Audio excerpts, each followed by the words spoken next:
পথাৰলৈ যাওঁ। পুনৰ এটি নতুন ভিডিঅ' লৈ আপোনালোক সকলোকে আদৰণি জনাইছোঁ। ভিডিঅ'টো সকলোৱে চাব, কিন্তু শেষলৈকে চাব। পথাৰ ৰোৱা পাছত ৰোৱা কেইডৰা কেনেদৰে আছে তাক চাই আহিবলৈ আমি ওলালোঁ পথাৰলৈ। মানে কি অৱস্থাত আছে তাক চাবলৈ। হাতত আনিছোঁ এখন হাতীয়া দা আনিছোঁ নিজৰ সুবিধাৰ কাৰণে। হয়তো কিবা কিবি ওলাবও পাৰে পথাৰত। পথাৰবোৰ জংঘল হৈ যায়তো, সাপ চাপ কিবা কিবি থাকে যে, তাৰ ছেফটিৰ কাৰণে আনিছোঁ বাৰু। মোৰ লগত আৰু এজন ভাইটি আহিছে, আগত গৈ আছে। একেলগে দুইজনে আহিছোঁ পথাৰত। এইজন ব্যস্ত মোবাইলত। আমাৰ গাঁৱৰ ফালে আহিলে দেখিব আমাৰ পথৰ দুই কাষে বাঁহ গছবিলাক দেখিবলৈ আছে, বাঁহ গছ। আৰু আমি গৈ আছোঁ। আমি প্ৰথমে ওচৰৰ পথাৰখন চাওঁ বুলি আহিলোঁ, বাগানৰ মাজেৰে আহি আমি পালোহি। বাগানৰ পাছত নলা আছে, পানী আছে, মাৰ জাপ আৰু আছেই 1 2 পালোঁ। যি বতৰটো ডাৱৰীয়া, পিছে বৰষুণ দিওঁ নিদিওঁ কৰি আছে। আৰু চাওক পথাৰখনতে ইফালৰ পৰা সিফাললৈ সেউজীয়া অৱস্থাত আছে। এই পথাৰবিলাকৰ এই পাতবিলাকত কুমলীয়া অৱস্থাত থাকোঁতে পোকে ধৰে। সৰু কিছুমান পোক লাগে, নামবিলাক বা নাজানো পোকবিলাকৰ নাম কি, কিন্তু এই সময়ত যদি ধানবিলাক চোৱা নাযায় নহয়, পথাৰবিলাকত বাৰে কিচিমৰ পোকে ধৰে। আৰু সেইকাৰণে আমিও চাব আহিলোঁ। আৰু বনে কিছুমান পথাৰবিলাকত পোখা মৰাত বাধা দিয়ে। বনবিলাক যদি বহু বেছি হয়, কিন্তু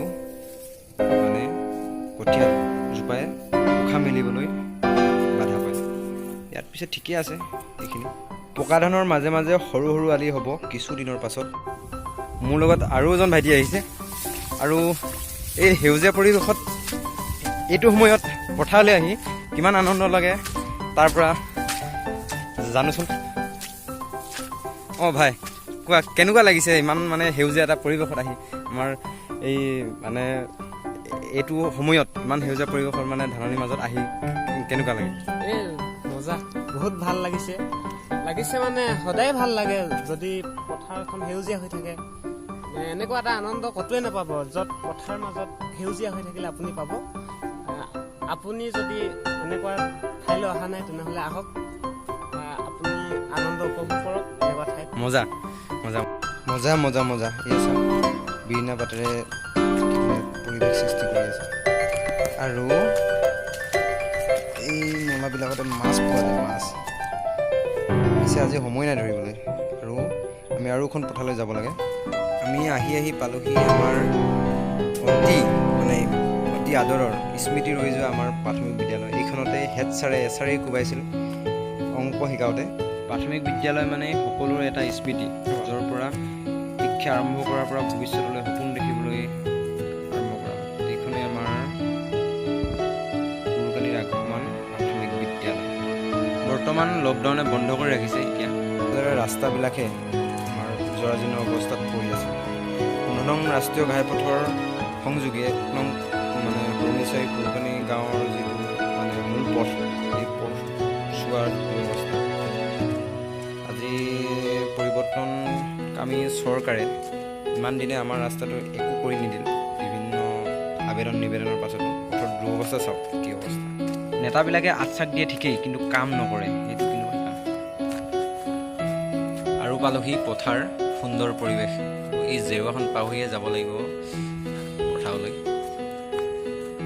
আৰু আমি এতিয়া জেওৰা পাৰ হ'ম। ঠিক আছে, চাই থাকক।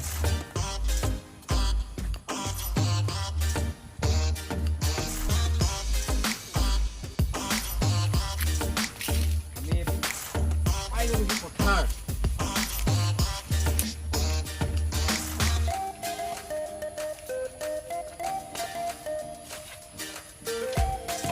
ভালকৈ পৰি যাবি।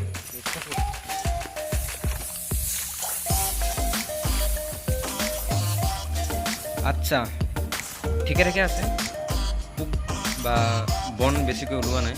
আৰু পথাৰখন যেনেকৈ ডাঙৰ দীঘল লহপহকৈ দীঘল হ'ব লাগে তেনেকৈ হৈছে। আৰু ঘাঁহবিলাক বেছি গজিলে বোলে বেয়া, বনবিলাক পথাৰৰ লগত গজিলে বেয়া। ইয়াত পিছে তেনেকৈ গজা নাই, ঠিকে আছে।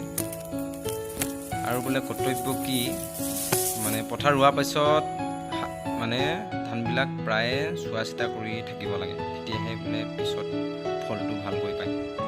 দাদা, আপোনালোকৰ পথাৰবিলাক কেনেকুৱা হৈছে? ভাল হৈছেনে?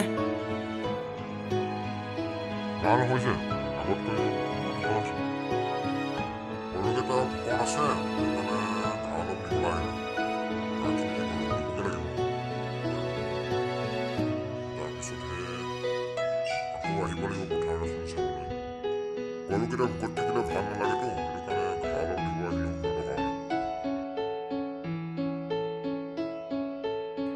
ককাইজনে ক'লে গৰুকেইটা ভোকত থকাৰ কাৰণে ঘাঁহ অলপ নিব আহিল পথাৰলৈ। আৰু আমি পথাৰত কামো শেষ হ'ল, পিছে এতিয়া আমি যাব পাৰোঁ ঘৰলৈ। আৰু পথাৰলৈ অহা চলেৰে এটি ভিডিঅ' বনাবলৈ চেষ্টা কৰিলোঁ। আপোনালোকে যদি ভাল পাইছে লাইক কৰিব, কমেণ্ট কৰিব আৰু শ্বেয়াৰ কৰিব। আৰু চেনেলটি যদি ছাবস্ক্ৰাইব কৰি দিয়ে আমি নথৈ আনন্দিত হ'ম। আৰু পিছে আজি ইমানখিনিতে সামৰণি মাৰিছোঁ। আৰু পৰৱৰ্তী পৰ্যায়ত ভাল ভিডিঅ' বনাবলৈ চেষ্টা কৰিম। আপোনালোকে চাই থাকিব আমাৰ চেনেলটি। Bye bye.